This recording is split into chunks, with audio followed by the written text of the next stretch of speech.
Hello friends, this is Shiva Srivastava. Welcome you all on my YouTube channel Shiva SS Bike Point. Friends, आज जो गाड़ी हमारे पास वो है NS 160 जो वर्कशॉप में आई है और इसका टोटली इंजन हम लोगों ने खोल लिया है। तो आइए अब देखते हैं कि इंजन पे हम लोगों ने क्या क्या चीज़ें हैं डिसअसेंबल किया है। तो फ्रेंड्स, आप इजीली यहाँ पे देख सकते हैं कि जो बजाज की NS 160 जो गाड़ी है उसका टोटल इंजन ही हमने डिसअसेंबल कर लिया है। और इस गाड़ी में खड़खड़ की आवाज़ भी थी और काफ़ी स्मोक कर रही थी। तो हम लोग इसके इंजन के अंदर में न्यू जो क्रैंक है, यहाँ आप देख ही सकते हैं कि क्रैंक के अंदर में हमने न्यूली कनेक्टिंग रॉड फिट कर लिया है इसके अंदर में। साथ में ब्लॉक पिस्टन न्यू है यहाँ पे और क्लच प्लेट न्यू है। केम चेन हम न्यू फिट करने जा रहे हैं। हेड के अंदर में जो चारों वॉल है वो भी न्यू फिट होने वाले हैं। तो चलिए देखते हैं कि इसके इंजन की जो असेंबली है वो कैसे होती है। तो फ्रेंड्स, आज के इस वीडियो में हम लोग देखेंगे कि क्रैंक को किस तरह से फिट किया जाएगा चेंबर के अंदर में। गियर बॉक्स जो है इसके गियर की सेटिंग कैसी रहती है, प्रॉपर इसके गियर कौन कौन से रहते हैं। साथ में हम लोग ये भी चेक करेंगे कि इसकी टाइमिंग कैसे लगाते हैं, वॉल में टैपेट का क्लियरेंस कितना रहता है। तो प्रॉपर इसकी पूरी इंजन की फिटिंग होने वाली है फ्रेंड्स। तो इंजन की जो फिटिंग है इसकी वीडियो को आप स्किप मत कीजिएगा क्योंकि सीखने लायक बहुत कुछ है इसके अंदर में। तो चलिए इस वीडियो की शुरुआत करते हैं। और अभी तक अगर आपने मेरे चैनल को सब्सक्राइब नहीं किया तो प्लीज़ सब्सक्राइब कर दीजिए, वीडियो को लाइक और शेयर कर दीजिएगा। तो चलिए वीडियो की शुरुआत करते हैं।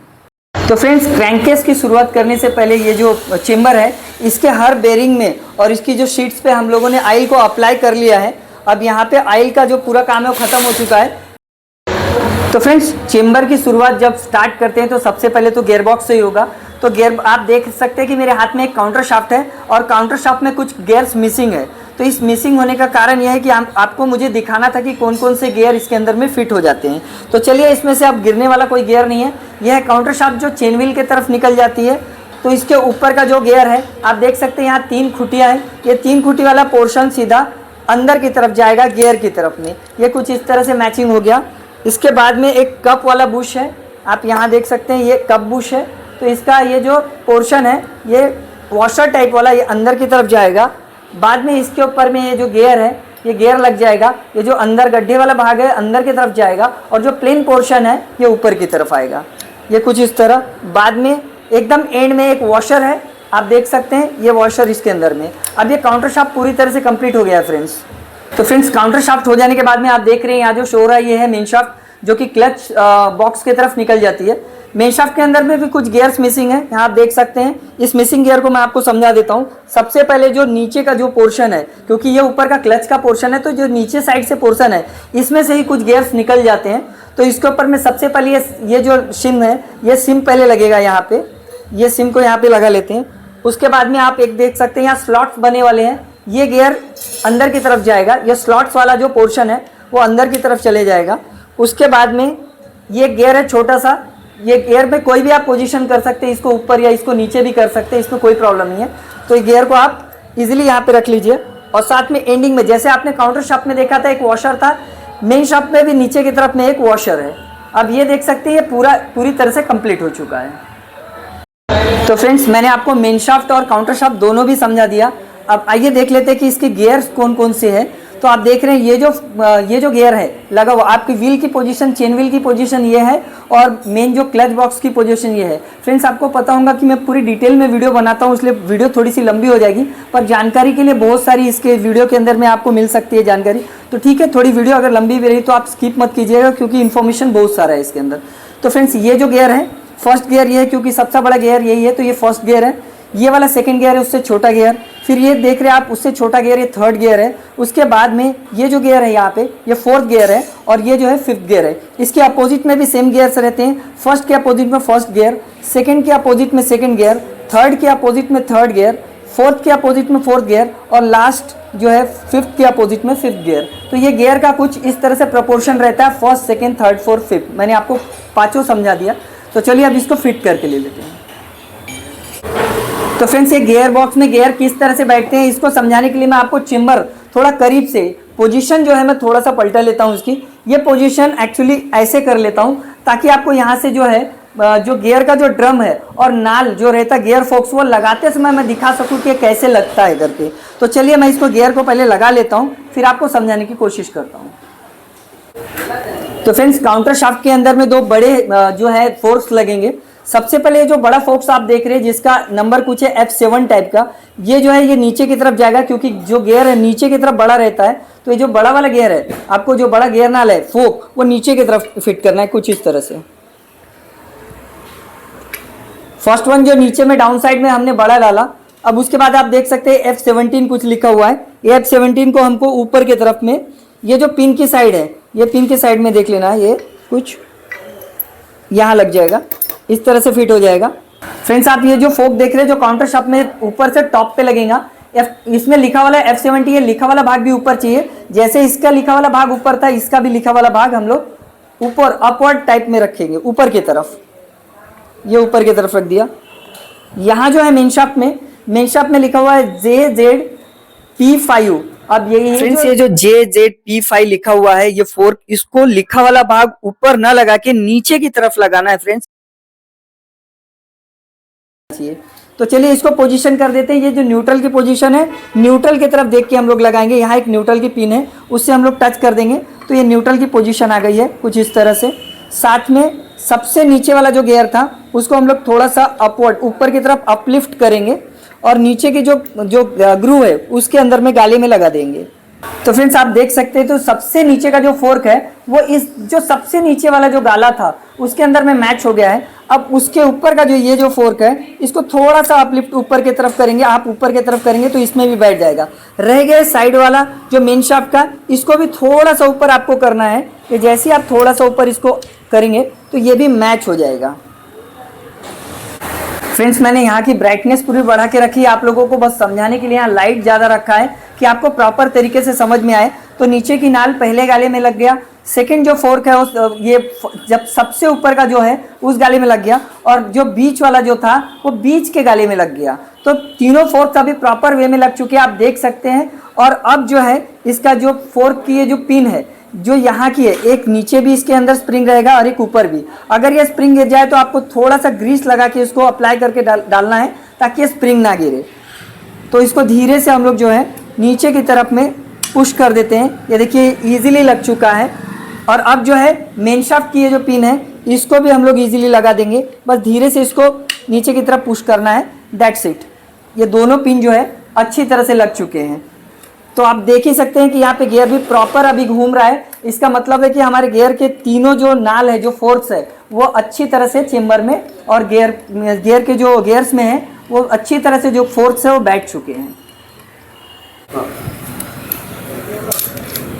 तो फ्रेंड्स हमने इसके पूरे गियर्स को, आपका गियर बैठ जाने के बाद एक बार ये जो गियर ड्रम है, आप इस गियर ड्रम को एक बार जो क्लॉकवाइज और एक बार एंटी क्लॉकवाइज, मतलब पूरे गियर को एक बार डाल के देखना है और एक बार गियर को जो है पूरी तरह से उतार के देखना है। तो फ्रेंड्स क्रैंक असेंबली को इंस्टॉल करने से पहले मेरी बात आप ध्यान से सुन लीजिए। आपने अगर पहले बैलेंसर गियर लगा दिया तो भी नहीं लगेगा, आपने पहले क्रैंक लगा दिया तो भी ये बैलेंसर गियर नहीं लगेगा।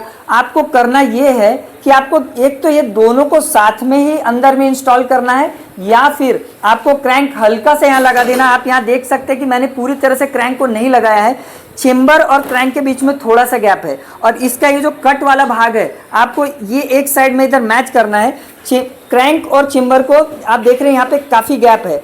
चेम्बर को मैंने बस हल्के हाथ से यहाँ पे रख दिया है और इसके अंदर में गैप रखा है, इसको अंदर नहीं ढकला है। और अब क्या करना है आपको, ये जो बेरिंग है, जो बैलेंसर गियर की जो बेरिंग है, आप देख सकते हैं थोड़े से तिरपा करके, हल्का सा टेढ़ा करके अंदर की तरफ ले लेना है, ये देख रहे हैं। और ये जो कट वाला भाग इधर, मतलब ये सामने की तरफ रखना है। क्रैंक का कट भाग और बैलेंसर गियर का कट भाग आमने सामने रहना चाहिए।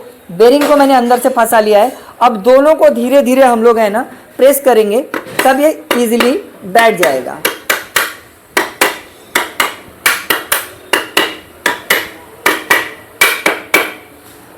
आप देख सकते हैं कि इजीली यहाँ पे क्रैंक बैठ चुका है। तो फ्रेंड्स हमने चेम्बर के आउटर पोर्शन पे हल्का सा एनाबॉन्ड अप्लाई कर दिया है, और जो अब सेंटर जो पैकिंग है इसको हम लोग लगा लेते हैं। और साथ में लगा लेने के बाद में जो चेम्बर है, चेम्बर को भी पूरी तरह से इंस्टॉल कर लेते हैं, इसके जो बोल्ट्स लगा के चेम्बर बोल्ट्स को। उसके बाद में आपको मैं क्लच बॉक्स के सेक्शन में आपको दिखाने की कोशिश करता हूँ।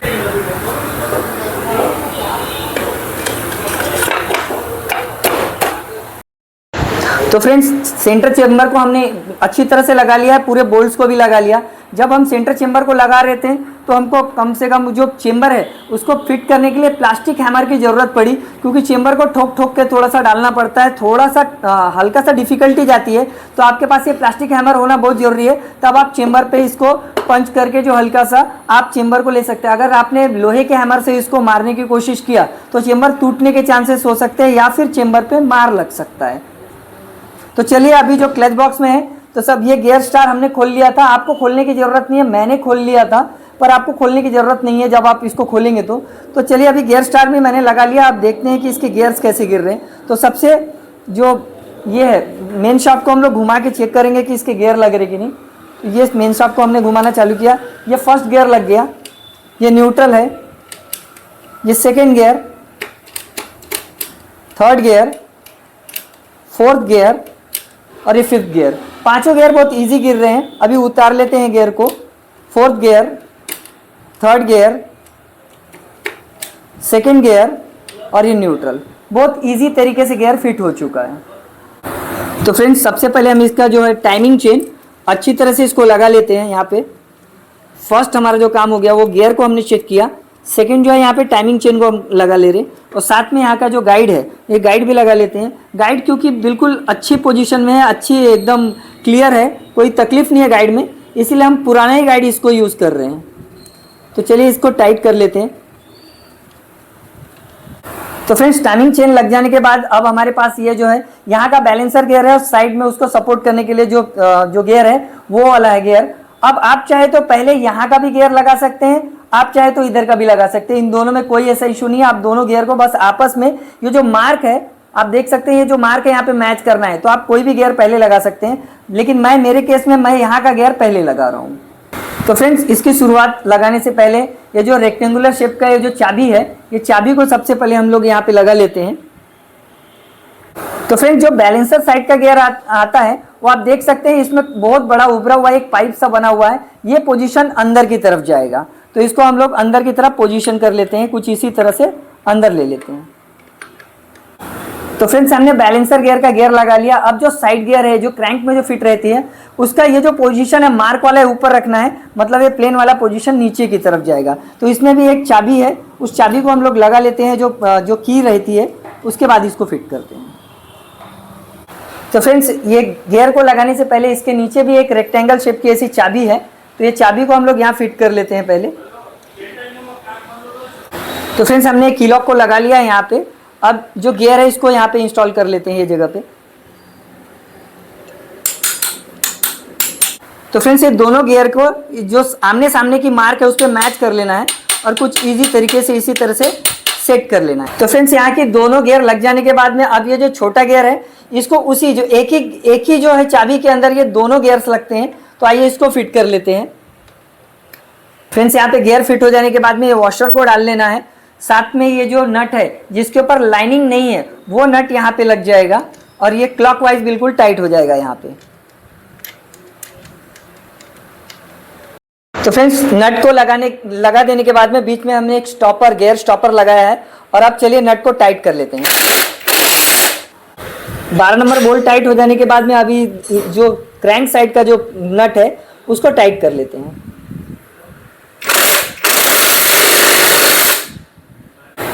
तो फ्रेंड्स आपको याद होगा ये लगाने से पहले हमने यहाँ पे गियर स्टार लगा लिया था, लेकिन गियर शाफ्ट लगाया नहीं था क्योंकि कुछ छोटे मोटे कॉम्प्लिकेशन आ गए थे हमारे मतलब इस गियर में। तो अब क्या किया हमने, ये तो लगा लिया है। अब ये जो स्टॉपर प्लेट है ये स्टॉपर प्लेट खोल के हमने गियर शाफ्ट लगा लिया।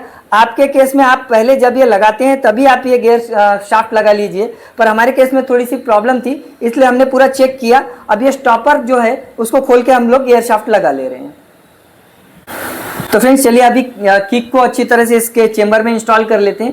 किक के गियर के नीचे एक वॉशर रहता है, आप देख लीजिए। तो वॉशर कुछ नीचे जाएगा और इसकी पोजीशन जो है आप यहाँ से ले सकते हैं कि इसका ये जो स्टॉपर है बस यहाँ पे टच कर देना है, स्टॉपर को टच कर देना है धीरे से, और साथ में ये स्प्रिंग को जो है पीछे की तरफ ऐसा खींचने के बाद पीछे की तरफ दबा देना है। ये देखिए कुछ ईजी लग चुका है, ये हल्का सा अंदर बैठ गया। तो फ्रेंड्स किक लग जाने के बाद में अब हमको जो ऑयल पंप के अंदर की जो व्हील है वो इसको जो पंप के अंदर में इंस्टॉल कर लेना है। तो ये जो खांचे वाला भाग है इसके खांचे वाले भाग से मैच होगा और ये कुछ इस तरह से चले जाएगा। आप दोनों साइड से इसको घुमा के देख लीजिएगा, ये फ्री रहना चाहिए। तो चलिए फ्रेंड्स, अभी ये पंप लग जाने के बाद अब हम लोग क्लच हाउसिंग को पूरी तरह से इंस्टॉल करते हैं। तो सबसे पहले मोटा वाला जो वॉशर है वो अंदर जाएगा, उसके बाद में ये जो है बुश, ये बुश चला जाएगा वॉशर के बाद में। फिर उसके बाद रह गया है क्लच हाउसिंग। तो क्लच हाउसिंग इजीली पूरे गियर्स में फिट हो जाएंगे, यहाँ पे इजी फिट हो जाएगा। बाद में ये पतला सा वॉशर है। उसके बाद में फ्रेंड्स ये जो है क्लच प्लेट का हाउसिंग हमने रेडी रखा है। इसके अंदर में मैं आपको एक छोटा सा टिप दे देना चाहता हूँ। जब भी आप क्लच प्लेट लगाने जाए इसके अंदर में, तो पहला और ये जो लास्ट वाला क्लच प्लेट है, इसके अंदर में क्लच प्लेट के ऊपर ऐसे black black black black mark पूरे आपको दिखेंगे।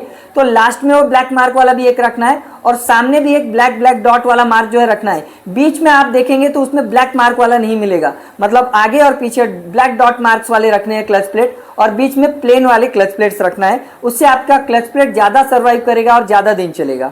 तो चलिए क्लच प्लेट की पूरी असेंबली रेडी कर लिया हमने, और इसको अब इसके अंदर में फिट कर लेते हैं। पूरे क्लच प्लेट इसके इसी स्लॉट में जाएगा और लास्ट वाला जो क्लच प्लेट है वो बाहर वाले में रह जाएगा।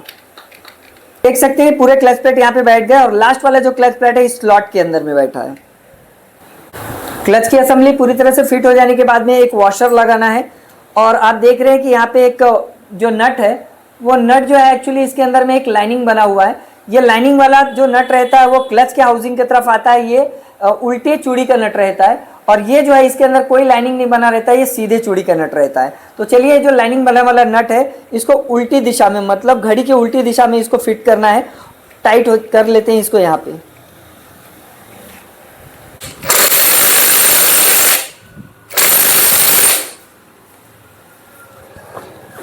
नट पूरी तरह से टाइट हो जाने के बाद में ये 4 स्प्रिंग्स है फ्रेंड्स, इसको अच्छी तरह से यहाँ रख लेना है। और ये जो स्टॉपर प्लेट जो स्प्रिंग को स्टॉप रखता है, इसमें पोजीशन देखिए, जो प्लेन वाला जो पोर्शन है वो नीचे की तरफ जाएगा, और जो इसमें हल्का सा बेरिंग के लिए शीट बनी है ये ऊपर की तरफ आएगा। इसको लगा लेने के बाद इसमें के 4 बोल्ट जो है रख देने के बाद इसमें 4 बोल्ट को अच्छी तरह से यहाँ पे टाइट कर लेना है, चारों बोल्ट को। तो चलिए इसको अच्छी तरह से हम लोग टाइट करके ले लेते हैं। तो फ्रेंड्स पूरी तरह से क्लच हाउसिंग कंप्लीट हो जाने के बाद में अब यहाँ पे जो क्लच की बेरिंग है वो देख लेना है, लगा लेना है। और ये क्लच का पुश टाइप का जो ये है बटन दिया हुआ है, आप देख सकते हैं, जो कि ये वाला जो पोर्शन है क्लच अंदर जाता है क्लच के, इसमें जो हाउसिंग है, जो क्लच का कवर है, और ये जो रबर वाला पार्ट है, जो ओरिंग वाला पार्ट आप देख रहे हैं, ये बेरिंग के अंदर फिक्स होता है। तो फ्रेंड्स यहाँ हमारा क्लच हाउसिंग पूरी तरह से कंप्लीट हो गया, क्लच बॉक्स पूरी तरह से कंप्लीट हो गया है। फिर भी हम ये बेरिंग को निकाल लेंगे क्योंकि हमको क्लच कवर पैक नहीं करना है।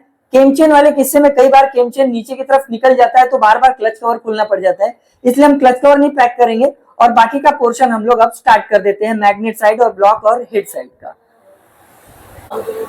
तो फ्रेंड्स क्लच का पूरा सेक्शन कंप्लीट हो जाने के बाद में हम लोग लेफ्ट हैंड साइड के जो सेक्शन पे आ गए, जहाँ पे मैग्नेट या फ्लाईव्हील पूरी तरह से लगता है। तो चलिए इसकी शुरुआत पहले इसी जो व्हील से है, व्हील से करेंगे। फ्रेंड्स इसके थोड़ा सा जंग पे आप प्लीज मत जाना, क्योंकि पानी लग जाने की वजह से थोड़ा सा लाल लाल दिख रहा है, पर कुछ दिन ऑयल में रहने के बाद ये चीज क्लियर हो जाएगा। तो ये जो है, ये व्हील को सबसे पहले जो ड्राइव है, जो सेल्फ और जो वन वे के बीच का जो ड्राइव है, इसको पहले हम लोग फिट कर लेते हैं। तो ये ड्राइव यहाँ पे फिट हो चुका है। अब यहाँ पे मैग्नेट को हम लोग जो फ्लाईव्हील है वो लगा देते हैं। तो फ्रेंड्स सेल्फ का ड्राइव लग जाने के बाद में जो है, अब हम जो मैग्नेट का जो ड्राइव है, जो फ्लाईव्हील का ड्राइव है, उसको लगा देते हैं। और साथ में ड्राइव गियर लग जाने के बाद में ये जो स्टॉपर प्लेट है, इसको यहाँ पे कुछ ऐसे रख देना है और उसके ऊपर ये स्क्रू को यहाँ पे फिट कर लेना है। तो फ्रेंड्स यहाँ पे स्क्रू अच्छी तरह से टाइट कर लेने के बाद अब जो बारी आ गई है, अब मैग्नेट की बारी आ गई है। तो उसके लिए मैग्नेट फ्लाईव्हील लगाने से पहले ये जो चंद्राकार चाबी है उसको हम लोग क्रैंक शाफ्ट में यहाँ पे प्लेस कर लेते हैं। ये कुछ यहाँ पे प्लेस हो जाएगा। अब इसके ऊपर हमको यहाँ पे फ्लाईव्हील को लगा लेना है। तो चलिए फ्रेंड्स अब ये फ्लाईव्हील को हम लोग यहाँ पे लगा लेते हैं।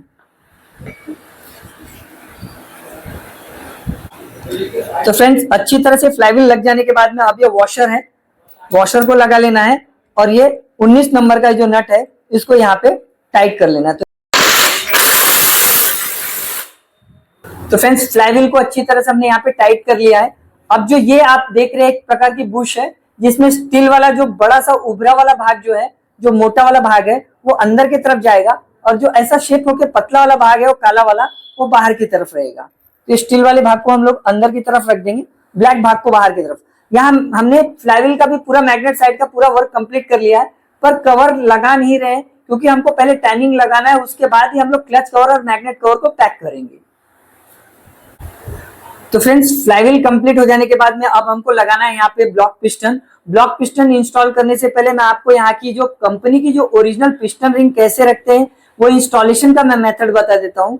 पर फ्रेंड्स मैं आपसे एक रिक्वेस्ट करता हूँ कि ये वीडियो बनाने पे हम लोगों को बहुत जो है ना टाइम लगता है, काफी मेहनत लगती है एक वीडियो को बनाने के लिए, और आप लोग लाइक्स बहुत कम करते हैं फ्रेंड्स। तो लाइक्स जरूर कीजिएगा इस वीडियो को और बताइएगा कि वीडियो आपको कैसी लगी।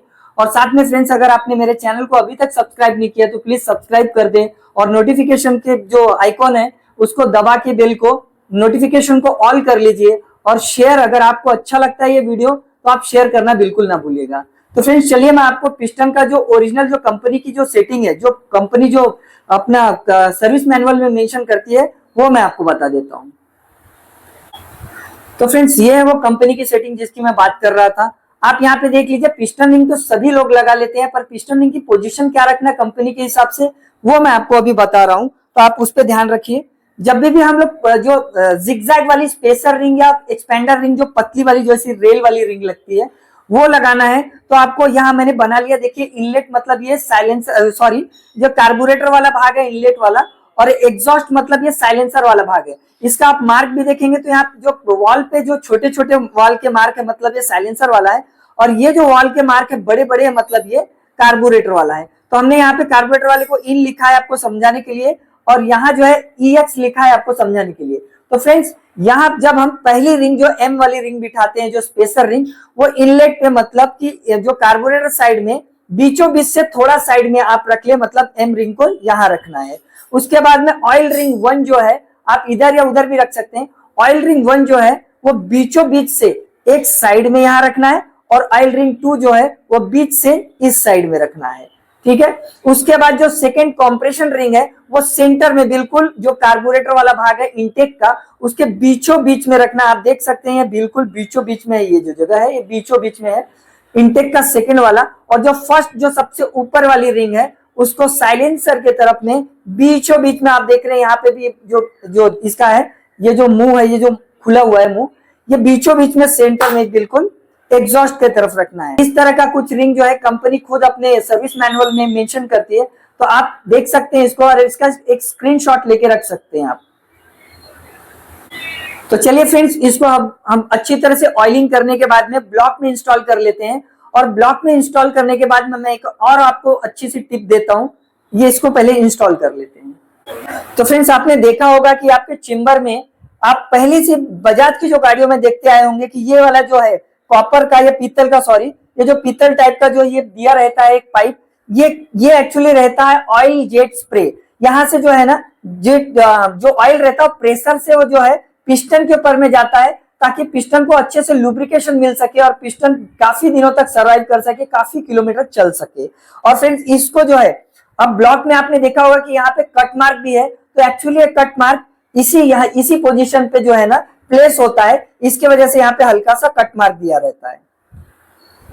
तो चलिए फ्रेंड्स हमने ब्लॉक में पिस्टन को अच्छी तरह से इंस्टॉल कर लिया है, अब इसको फिट करके ले लेते हैं। पहले ब्लॉक पैकिंग यहाँ पे लगा लेते हैं इस प्लेस पे, उसके बाद में ब्लॉक को फिट करके ले लेते हैं। तो फ्रेंड्स अब जो ब्लॉक पूरी तरह से हमने इंस्टॉल कर लिया है और उसको मैग्नेट को घुमा के हमने इसका फ्री पूरा चेकअप भी कर लिया है कि अच्छी तरह से काम कर रही है। अब जो गाइड है, गाइड का जो पोर्शन है ये वाला भी जो एक साइड का, इसको भी अभी लगा लेते हैं इजी। ये जाके ये स्लॉट में फिट हो गया अच्छी तरह से। अब जो है हेड को हमने फ्रेंड्स पूरी तरह से तैयार रखा है। तो फ्रेंड्स आप यहाँ पे हेड देख सकते हैं, हेड के चारों वाल न्यू डाले गए हैं। इसके आप कोड को समझ लिए, K111 जो है कोड इसका है इसके वॉल के ऊपर में, और E11 कोड जो है इसका इसके जो एग्जॉस्ट वॉल के ऊपर में है, और इनटेक वॉल के ऊपर में K111 करके कोड है। तो चलिए ये हेड को तो पूरी तरह से हमने फिट कर लिया है। इसका केमशाफ्ट और रॉकर आप एक बार अगर देखना चाहे तो पूरी तरह से देख लीजिए। इसके डबल टाइप के रॉकर दिया हुआ है, इसमें डबल टैपेड स्क्रू, एक ही रॉकर के अंदर में ट्विन जो है टैपेड स्क्रू के लिए जगह दिया है, और इनलेट और एग्जॉस्ट में भी वैसे सेम दिया हुआ है ट्विन टाइप में निकला हुआ है, दो जगह से टैपेट स्क्रू लगे हुए। तो चलिए इसके टैपेट की क्या सेटिंग और कंपनी कितना टैपेट रखती है वो भी मैं आपको बताता हूँ। पहले इसका हेड को अच्छी तरह से हम इसके इंजन पे फिट कर लेते हैं। तो फ्रेंड्स यहाँ पे हम लोगों ने हेड को 5 जो हेड के टॉप बोल्ट है, 1 2 3 4 5, पांचों हेड के टॉप बोल्ट को हमने अच्छी तरह से टाइट कर लिया है। अब ये जो पोजीशन है बिल्कुल टॉप की पोजीशन है, टी मार्क बिल्कुल टॉप पे है, टॉप डेड सेंटर पे है, और जो कैमशाफ्ट है ये दोनों साइड से बिल्कुल फ्री है।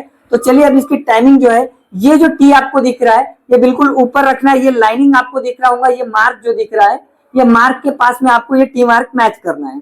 तो चलिए ये टॉप डेड सेंटर पे ही हम लोग ये टी की मैचिंग मार्क को मैच कर लेते हैं। आप जो इसका जो वॉशर है, ये वॉशर का जो प्लेन वाला जो भाग है आप उसको ऊपर रखें, और जो थोड़ा सा अंदर कटोरे टाइप का भाग है, जो हल्का सा जो गड्ढे वाला भाग है, उसको अंदर रखना है आपको। तो चलिए अब इसका तो यहाँ पे पोर्शन पूरा कंप्लीट हो गया। तो चलिए अब हम लोग टैपेट को सेटिंग कर लेते हैं। तो फ्रेंड्स जो इनटेक का जो है वो हम लोग 0.05 सेट करेंगे और एग्जॉस्ट का 0.08 सेट करेंगे। तो चलिए इसको अलग अलग हमको बनाना है। याद रखिए एक ही बार ये फिलर गेज डाल के हमको दोनों जो है टैपेट स्क्रू को सेट नहीं करना है, हमको अलग अलग इसको सेट करना है। तो चलिए इसको जो है पहले सेट करते हैं, उसके बाद में बाजू वाले सेट करते हैं।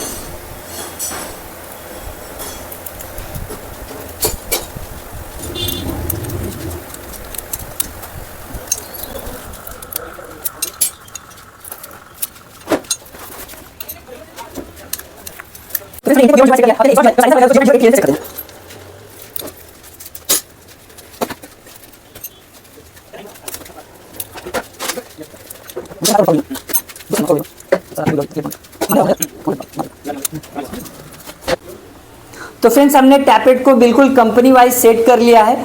और अब जो हमारे जो बचे हैं, जो जैसे इसका प्लग लगाना, बाद में प्लग की पाइप लगाना है, केम चेन का जो टेंशनर है उसको फिट कर लेंगे हम, सेल्फ को फिट कर लेंगे हम, साथ में क्लच कवर और मैग्नेट कवर को भी फिट कर लेंगे। ये पूरी तरह से हम लोग फिट कर लेंगे, क्योंकि फ्रेंड्स ये सबको आता है, ये बताने का कोई काम नहीं होगा और काफ़ी टाइम वेस्ट हो जाएगा आप लोगों का। तो फ्रेंड्स चलिए इसके चेसिस पे हम लोग इसके इंजन को चढ़ा लेते हैं, फिर मैं आपको बताता हूँ कि इस गाड़ी का स्ट्रोक कैसा आया है।